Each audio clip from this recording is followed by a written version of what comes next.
Yo, what's up, guys? Why Not Be Reckless, aka Why Not Be Casting. I'm one of the HCS commentators, and I'm here to bring you another HCS Weekly Report.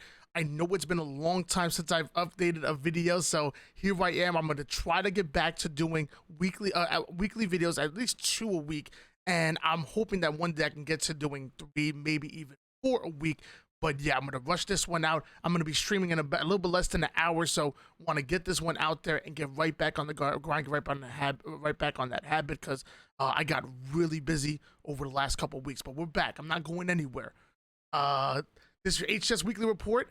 We're going to be covering the North American Super, and I'm really excited about this. Next weekend, it actually starts as far as the open bracket, and then the weekend after that is when we start to see pool play and championship bracket, which is where we get down to the nitty-gritty to find out who's going to be taking the lion's share of that $125,000 prize pool, paying out from first place all the way to 20th place.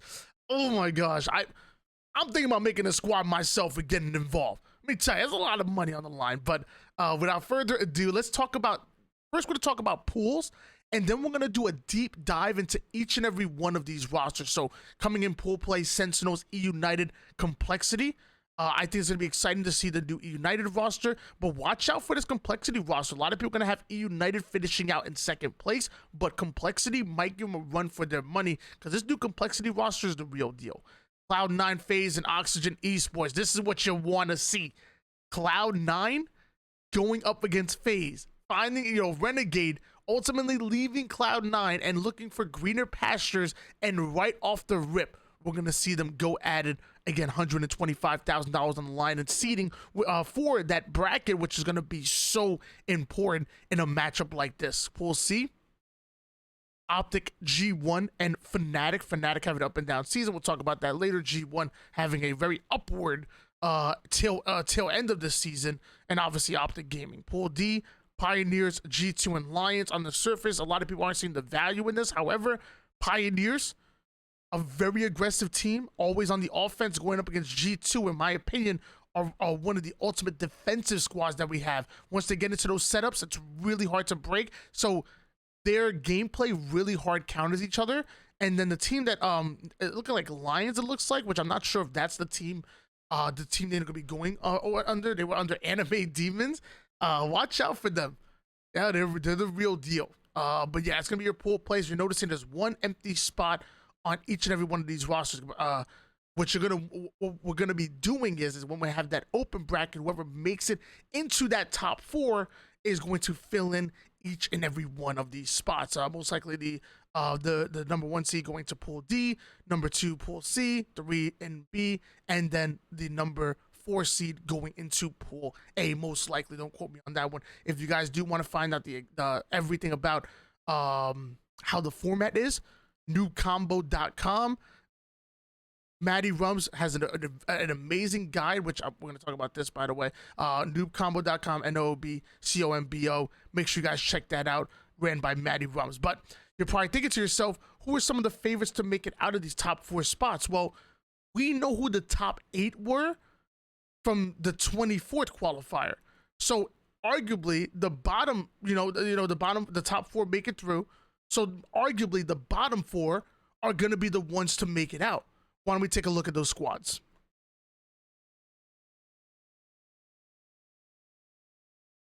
Again, Young Complexity going as Complexity, Oxygen Esports, Fnatic, and Anime Demons under the name of Lions on that other graphic. Bottom 4, EXO, Space Station, The Breach, and Crowd Pleasers. These are the 4 teams that got upset, that were just 1 round away from making it through. Starting off with EXO, Bid Teaches, Shakoi, Llama 2 got an employee. Bid Teaches and Shakoi grinders. I believe Shakoi coming out of Nebraska, to my knowledge, but absolute grinders and putting in the work. I heard Bid Teaches was doing his thing back in MCC Halo 3. I'm very new to Shakoi, but he's pretty good talent. Let me tell you, I was watching him play and I was impressed. Watch out for Shakoi. Llama 2 God, former Call of Duty professional player, now coming over here to Halo and looking like he belongs. And then employee who had a stint. Well, I think he had a better career in Halo 3 than Halo 5, but even in Halo 5, he was damn good.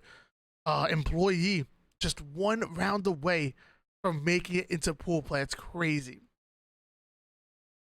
Next up, the #1 team, Space Station Gaming. I'm going to say that again. The #1 seed, Space Station Gaming, were upset in Game 5 by Anime Demons, now going as Lions apparently. Tylenol, Collect, Ace, and Suppressed. You guys know how high I was about this squad. And since then, there's been some issues in the locker room we're hearing. And I'm hoping to get through it. Whatever this is, I hope they simply get through it, because there's too much talent here for them to not be finding the success that ultimately we expect from them and what they also probably expect from themselves. Not making it into the top 4 was devastating, but it was an amazing Game 5 against a very strong and highly underrated Anime Demon roster. And most likely they'll make it out on the 31st into pool play. I'm going to assume that there's too much talent there. The Breach. 3-4 to the roster that went under EMGG, formerly of Esports Blue. You have name coming in from Oxygen Esports, Flourish JK, and Goldstar BR. Made it. I mean, when nobody was counting them to make it into pool play, I think not only did they make it to make it out of championship bracket. Excuse me. I think not only did they make it out, but I want to say they might have gotten top 12, if not top 16. I apologize for it was either top 12 or top 16 at Kansas City. Name is the 4th that comes over from Oxygen Esports, and he's incredible. When he got dropped, I was shocked. I really was. So I know to me it's not a him not having the skill set, him not having the talent. I know for a fact it had to be some kind of either inner turmoil, inner issues, or just not fitting the play style that Oxygen Esports were looking to play going forward, and they have a new roster which are looking great. Crowd pleasers, King J, Kratos, Mines, and Piggy. You have Kratos. Oh, I think it's amazing for the league. I love Kratos. Piggy, another highly young, hungry, and highly underrated talent that we have in our league. I say it all the time. I feel like I have an eye for talent. And I think we're going to talk about Piggy. I'm going to talk about a few other players as well to watch out for. But, dude, Piggy's the real deal. King J and Mines coming over from Built by Gamers. When King J got dropped, I was really surprised. Another player that I think that pairs very well with Piggy, because they have a very similar play style. Aggression. Push, push, push, and make you play on your back foot. Watch out for crowd pleasers to make it out, but yet it's your bottom 4 who potentially might make it out and fill out pool play. Now let's talk about the teams that you guys really want to talk about. And I know you guys really want to talk about. Sentinels. Frosty, Lethal, World 2, and Snakebite. When I say Sentinels, you think dynasty. You think dynastic roster. You think a roster that championships. And at Kansas City, they had a little bit of up and down road, being taken to Game 5 by both Quadrant and Knights. And then once it got to that later half of Championship Sunday, they stepped it up and won the whole damn thing and looked good while doing it. Looked dominant while doing it. Sentinels showing that, hey, don't forget about us. We're still that number one team. Cloud9, back-to-back champions, Raleigh and Anaheim. Renegade deciding that he wants to seek greener pastures. We're going to talk about the roster that he's on. And now bringing in Bound. You have Renegade. You have big shoes to fill in when Bound comes in. But I love Bound on this roster.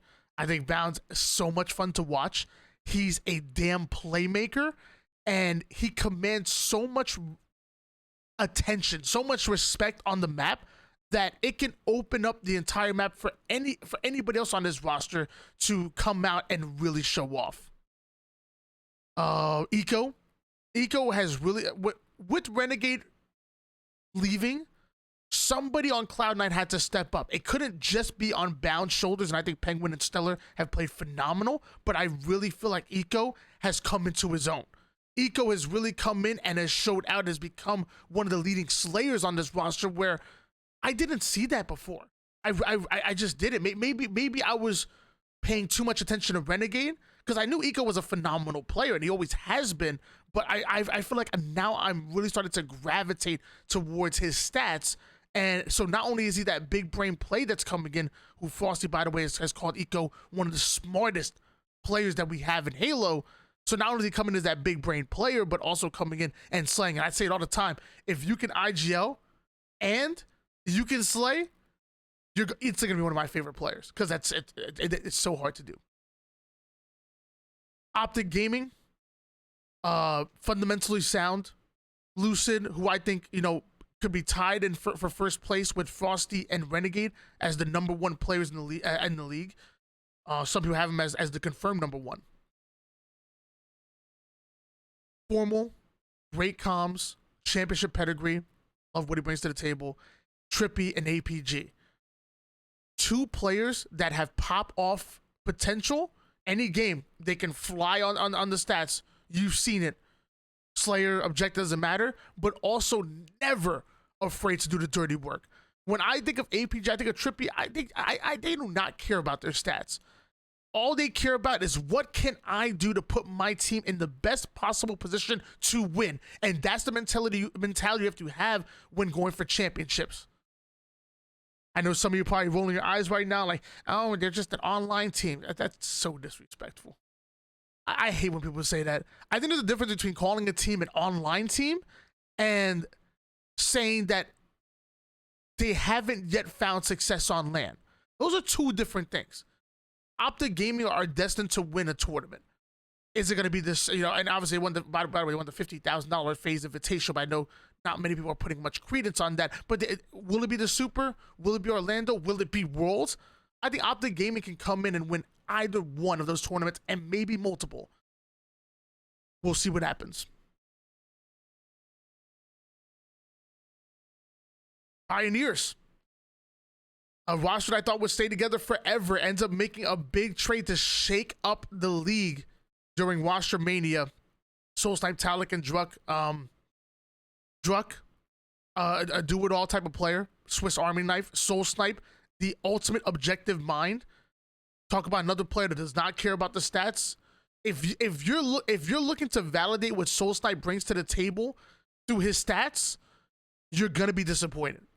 If you actually truly watch the games and look at his movement, his ability to turn terrible flagpoles or not, I would say terrible, non-advantageous flagpoles, and understanding the meta and the timing and turning them into good ones and always keeping that pressure. And then when he's solely focused on when he really focuses in or hones in on staying alive, you'll see what Soul Snipe brings to the table. Talik opposite in the spectrum. Talik just wins his ones, man. Talik will drop 26 and 7 on you, and you'll sit there and say, how? Because it ain't flashy. He just don't miss. And then you have King Nick, who is bringing that veteran leadership to the roster and hopefully bringing consistency on a squad that's been lacking consistency. And King Nick is a player that they're going to look to as a leader, on top of being able to match the aggressive playstyle that Pioneers are looking to push. Next up, G2. I talk about this a lot. I feel like when G2 get into their setups, they're watching every angle and they are so hard to take out. There's teams like the Pioneers who have objective efficiency, and when when they're grabbing ball, they're scrapping that ball time, 10 seconds or 15 seconds there. G2, they care about the long game. When they get into their setup, forget 10 seconds, forget 5 seconds, 10 seconds. They're putting 40 to 50 seconds apiece. Their setups are really tough to deal with. When they get into the defensive stance, it's hard to get them out. Sabinator, another player that I would say is highly underrated. Maybe contending for top 5 underrated slayers that we have in our league. I'll put Talik up there as well. Gilkey. We know Gilkey. We've been watching Gilkey for so long. Same thing with Straight Sick. I've been watching them since Halo 3, back when I was ordering the pizza and wings and sitting there watching MLG. We know what it is.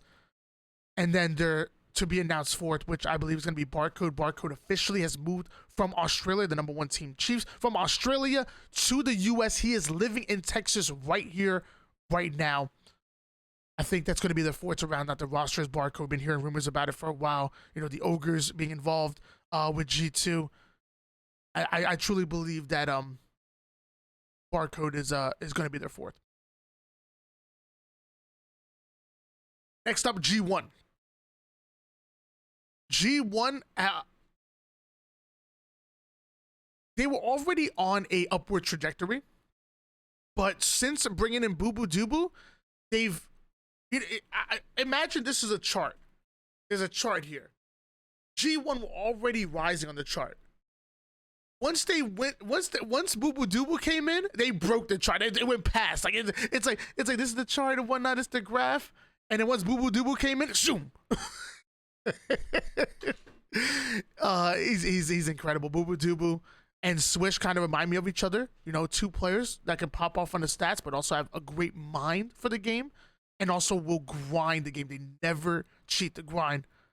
I think they work well together because I think they're similar. Pre-Devinator, Dev is a stud. Why are we not talking about Dev? I don't understand that every time we mention G1, we instantly talk about Boo Boo Doo and Swish, but we don't talk about Dev. And I think Dev likes that. He's like, you know what? Let me fly under the radar. That's fine. Because if you know, you know. You can look at the eyeball test and watch the game, or you can look at the stats. Dev is checking off every category, and it's a shame that we're not talking about him enough. I don't know too much about Squale, but every time I watch him, I'm impressed, and G1 continue to win. And if you, the easiest way to get my eye on you is to keep freaking winning.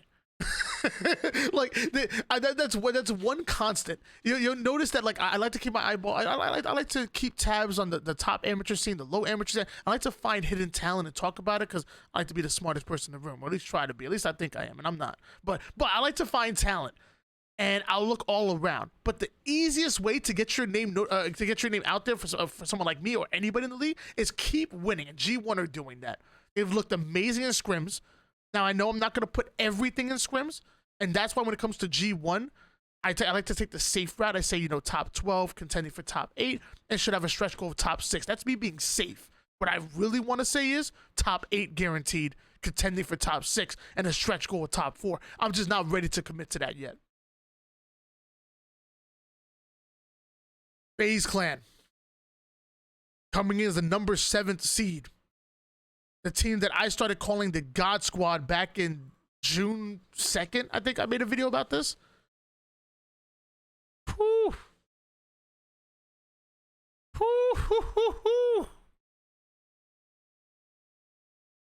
Renegade, Falcon, and Spartan, the three-headed monster that can absolutely slay out. If you think Snipe Down can't, I don't know what to tell you. Falcon, in my book, top 5 underrated player that we have in our game, guaranteed. Spartan, Renegade to probably tied for number 1 in the league, and I know you could probably make a damn good argument for Spartan, who's top 5 in the league.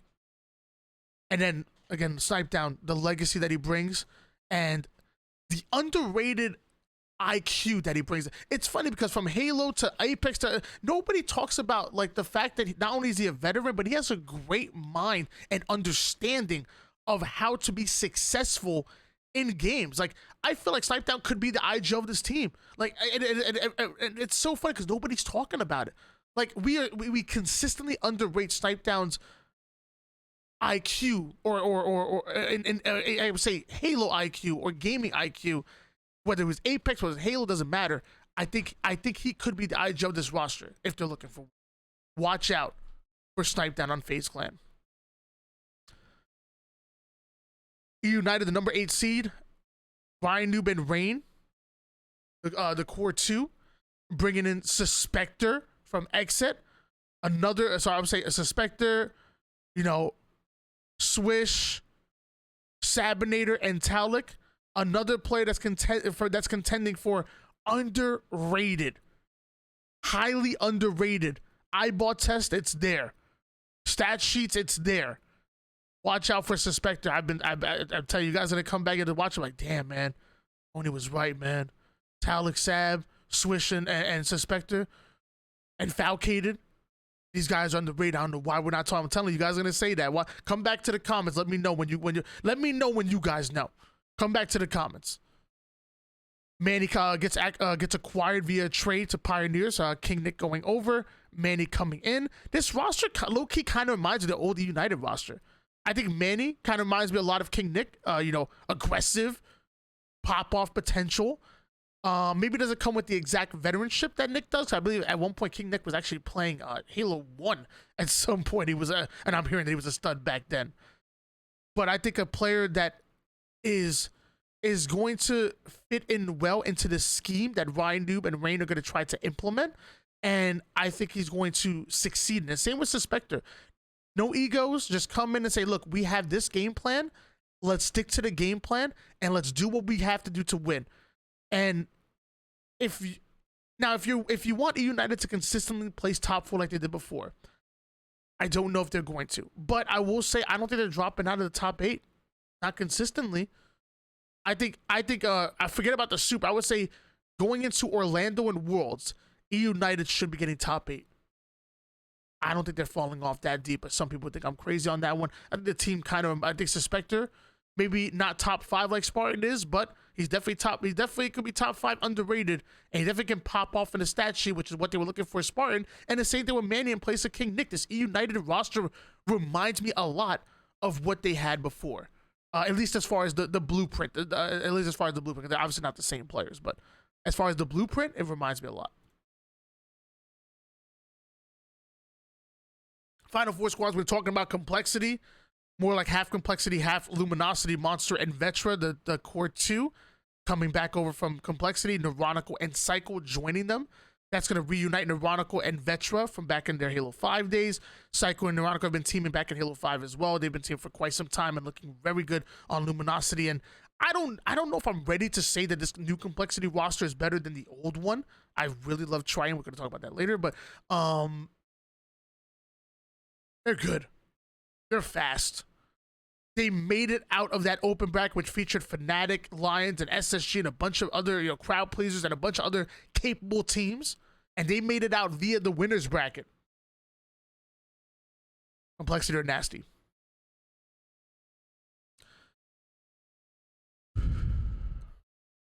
Oxygen Esports.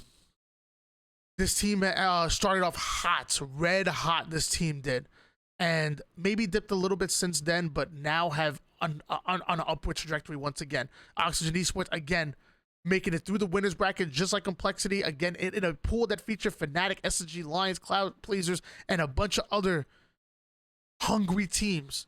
They made it out to the winners bracket, bringing in Bohm and Nemesis from Built by Gamers. Bohm, previously teamed with Neuronical on that Esports Arena Red roster, was a stud back in Halo 5, but with ARs and radar.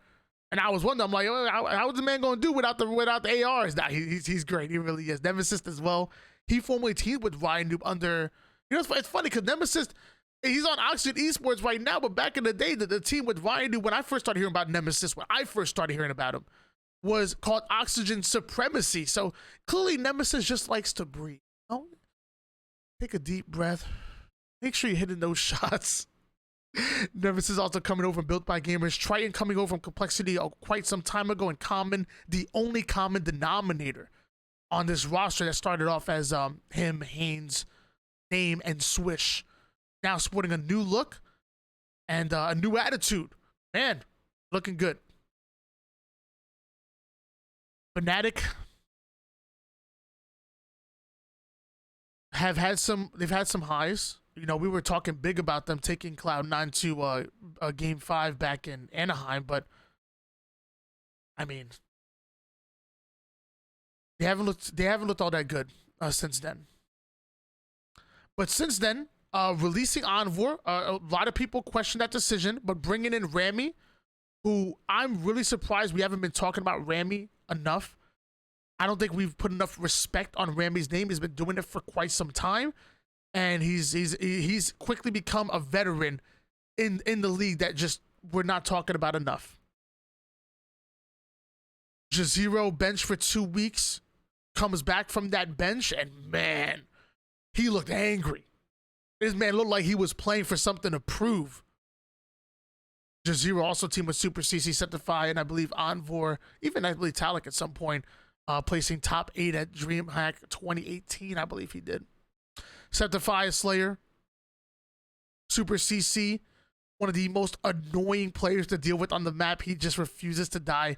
He gets very creative with his movement, and you're focused on getting him off the map, and meanwhile his teammates are pushing up and getting in your face. When Fnatic figure it out, they're going to be dangerous. But as of right now, they haven't just yet. Maybe the Super is what they need to gain some momentum. Moving on to Lions, going as Anime Demons back on July 24th. Burton, I believe, formerly teaming with Status Quo, I want to say. Parzelli teaming with Alex Shock on the Red Wolves. Burton's been doing this for quite some time. He definitely adds value to any roster he's on. Parzelli and Red Wolves reverse swept Oxygen Esports in Kansas City to make it into champ bracket. Former Call of Duty player, to my knowledge. Mortally, not only has IGL capability, can go toe-to-toe in the slays with anybody. I've seen him do it firsthand in 8's lobbies versus the likes of Spartan and plenty of others. And then Hotshot Ghost, who is young and super talented. You know, I'll go through it again. Hotshot Ghost, Boom, Betra, Falcated, Dev, Swish, Sabinator, Talik. These are my young guns to watch out for. Those are my young guns to watch out for. I always say it. I have an eye for spotting talent. And you're gonna come back and say, "Damn, Uncle Tony told me to watch out for Hotshot Ghost." Because let me tell you, I said it during the podcast. HCS Source, 10 p.m. Eastern, every Wednesday live, but also on Spotify. HCS Source with Active E, aka Tim. I said Hotshot Ghost has the brain of a veteran in the heart of a hungry top amateur player, and the dude is good, man. He makes the right play. He makes impactful plays. The IQ's there. The shot is there. Man, Hotshot Ghost is real, man. It's cracked. Watch out for Hotshot Ghost and Lions. A lot of people underestimating this squad. They're gonna be nasty. They really are. I'm gonna see their pools real quick because I can't remember exactly what pool that they were in, but you know, you probably have some people have Pioneers and G2 splitting the difference for first and second, and Lions in third, or no matter who comes in on the Super Open. But watch out, Lions can upset and maybe come out number 2, and damn it, maybe number 1 in pool. They're that good. We're gonna find out who's gonna be that bottom 4 that we kind of talked about before. Watch out for crowd pleasers. Watch out for SSG. You know, watch out for those boys because they might be able to make it through. We're gonna find out who finishes that off. That's gonna be the 31st, I believe, the 31st, and it's gonna be great. It's gonna be exciting. But yeah, that's your HCS Weekly Report, guys. Thank you so much. Like I said, I'm gonna be back on the ball with hosting this weekly. I'm gonna try to get this twice a week at a minimum. Just got really busy over the last couple weeks. Thank you so much for stopping by. If you guys want to catch me live and talk about this, the same stuff we're talking about here, except talk about live while watching some Onyx level gameplay, twitch.tv/YNOT_B_casting. I stream every day, 11 o'clock in the morning, every single morning. Thank you guys so much. Have a good one. Peace.